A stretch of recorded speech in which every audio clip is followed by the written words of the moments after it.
A ver, pensemos en esto. ¿Cómo es que una pequeña, pequeñísima secta judía, que nació allá en un rincón olvidado del Imperio Romano, termina convirtiéndose en, bueno, en la religión dominante?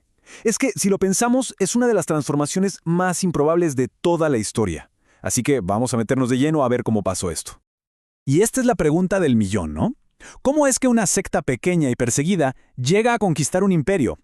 Es que, piénsenlo bien, no tenían ejército, ni apoyo político, ni dinero, nada.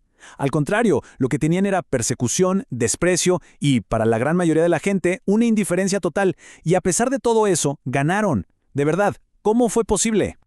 Bueno, para entender esta conquista, lo primero es ver quién formaba su ejército. Y aquí es donde la cosa se pone interesante, porque lo que encontramos es completamente inesperado.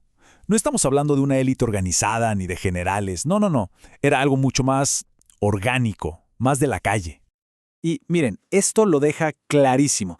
Solemos pensar que todo fue obra de los apóstoles originales o de los grandes líderes de la iglesia, ¿verdad? Pues no. La realidad es que el motor principal, la fuerza abrumadora que impulsó todo esto, fueron los creyentes comunes y corrientes. La gente normal. Y lo más irónico, ¿saben qué es? Que la mejor confirmación de esto viene de uno de sus mayores críticos.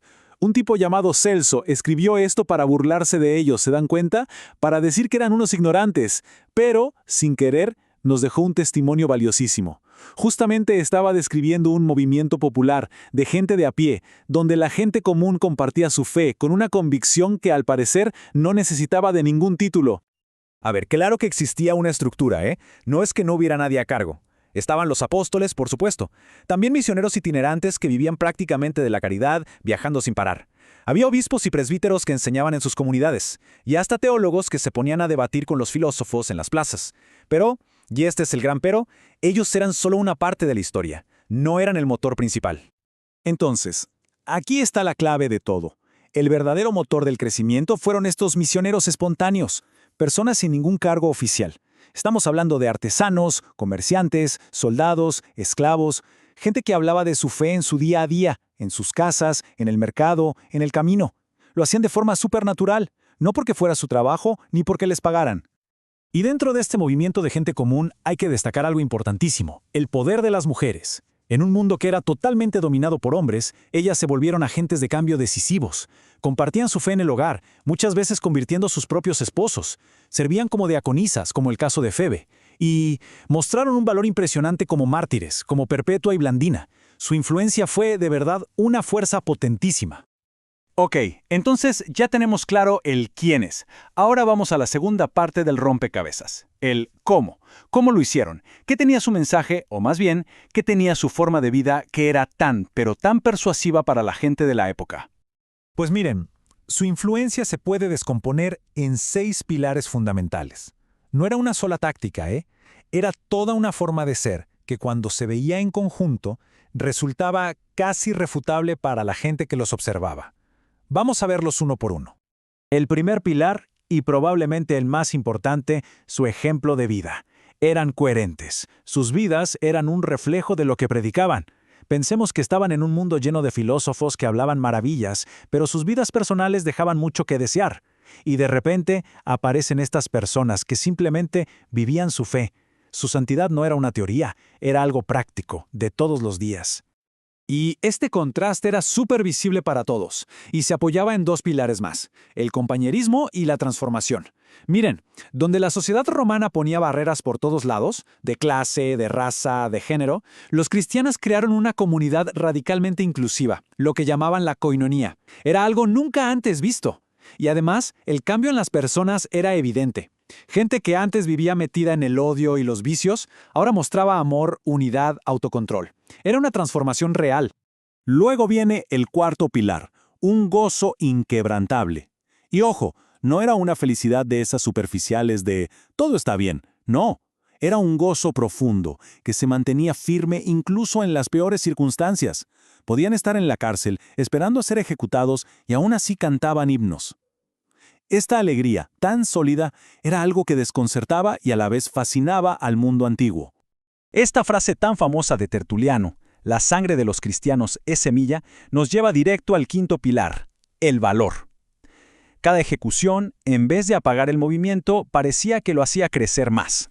La forma en que enfrentaban la muerte se convirtió increíblemente en una de sus herramientas de evangelización más poderosas. Pero es clave entender esto. Su valor no era algo sombrío, como una resignación triste. Los que miraban no veían a gente apretando los dientes para soportar el dolor, no, veían a hombres y mujeres enfrentando la muerte con una paciencia gozosa. Y esa actitud tuvo una influencia incalculable en todos los que lo presenciaron. Y por último, el sexto pilar, una demostración de poder. Hay que recordar que el mundo antiguo era un lugar donde la gente creía firmemente en espíritus, demonios y fuerzas sobrenaturales. Era parte de su día a día. En ese contexto, los cristianos no solo hablaban de un Dios de amor, también hablaban de un Dios con un poder superior a cualquier otra fuerza conocida. Y no solo lo decían, sino que ofrecían pruebas. Justino Mártir lo deja claro en esta cita. Donde otros exorcistas habían fracasado, los cristianos tenían éxito y sanaban a la gente. Para una sociedad que quizá ya estaba un poco cansada de tanta filosofía y poca acción, estas demostraciones de poder eran un argumento súper contundente. Entonces, si juntamos todas las piezas del rompecabezas, ¿cuál es el veredicto final? ¿Cómo conquistaron Roma? La respuesta no es una sola estrategia mágica, sino la suma de todo lo que acabamos de ver. Dicho de la forma más simple y directa posible, sus vidas eran la prueba. El argumento más poderoso no estaba en los pergaminos ni en los discursos elaborados. Estaba en la calidad de vida que tenían y en la comunidad que formaban, algo que cualquiera podía observar. Así que al final, esta fue la combinación ganadora. Por un lado, un mensaje que era llevado por todos, no solo por unos pocos profesionales.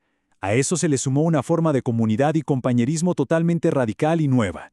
También un carácter transformado que se podía ver a simple vista. Y finalmente, una convicción poderosa que no se quedaba en palabras, sino que se demostraba con acciones concretas. La historia de cómo el cristianismo conquistó Roma nos deja, al final, con una pregunta que va más allá de la historia o de la religión. Nos obliga a pensar en el poder inmenso que se desata cuando una creencia profunda deja de ser solo una idea en la cabeza y se convierte en acción pura y dura.